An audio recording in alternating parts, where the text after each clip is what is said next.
So, I'm going to make this video about my 200k ride, and I said I'd do like kind of like a tips and what I feel is the best way of going about it. That red is really annoying. And so, yeah, just about how I went about it and how I was able to ride 200k. First, we have a package in the post. Where did I put the scissors? Basically, you'll see when I open it. I have ordered, got these packages as well, a new saddle for my bike. Yeah. I've ordered a new saddle for my bike. That is sick.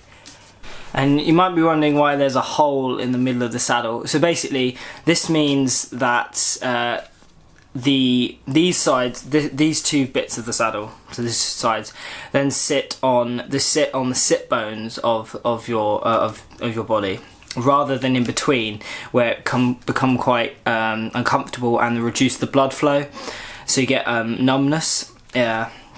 And so this saddle is to rectify that and to help me ride longer distances and also be more comfortable on the bike, because it's not fun being uncomfortable on the bike, especially if you're doing long miles, especially if you're doing multiple days in the saddle. Basically, right, my tips for this 200k ride, if you haven't seen the 200k ride that I did last week, just I'll put it in the suggested box above me right there, or just go onto my latest videos and it'll be up there.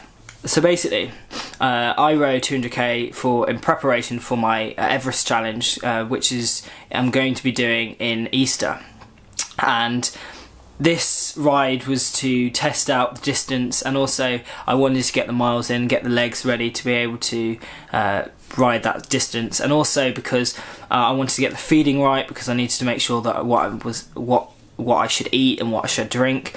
And I found that riding the 200k ride, my number one tip would have to be eat at the start. Eat literally as much as you can. Like in the first few hours, just eat. Don't wait 2 hours before you eat something. Eat something at least in the first half an hour.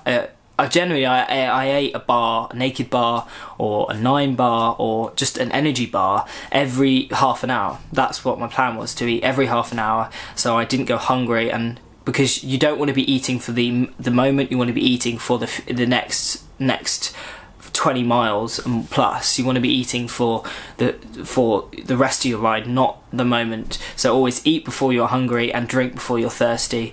Regarding fluids, I found that coconut water really worked because of the electrolytes inside.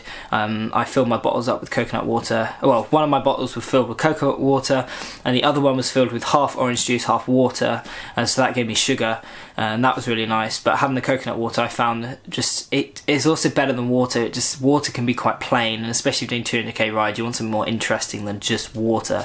I do have electrolyte tablets, but I ran out of them, so didn't really have any of those to use, so I used coconut water, and I found it works perfectly. And then when I found a shop, I just bought some more and filled it up. Regarding like equipment wise, my bike, I used aero bars, and those are really good because it takes the weight off your wrists. It takes the weight off the wrist, because if you're holding your bike like that, you're putting the weight on your wrist, it can get quite painful and sore and just a bit stiff. So using the bars, it puts the weight on your elbows and your forearms rather than your wrists, which is really useful. And also it gives you an extra around about 5 miles per hour a difference, especially when bombing it from Cheltenham back to Worcester. I literally had it so good being on the aero bars. It made it so much better. Other things I used this jacket.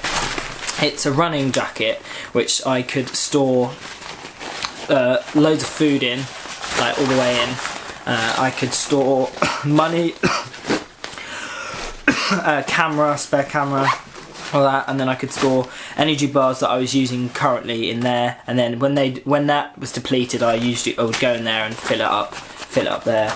And in here I had my iPod or my old iPhone to store music. Regarding saddle soreness, I didn't generally get saddle sore because I had 2 layers of padding, because I wear a tight not bib tights. I have tight cycling tights underneath. Then I wear my cycling shorts, and they both have padding, so I didn't get any saddle sore. But generally, every few minutes or every 10 minutes or so, just get out the saddle and just spin the legs, just so to release the pressure, and also just get blood flowing again, and using different muscles on the legs and stuff. Overall, I've learnt a lot from that ride. I learnt a lot regarding right feeding, right eating the right stuff, and also just general pacing, which is fantastic.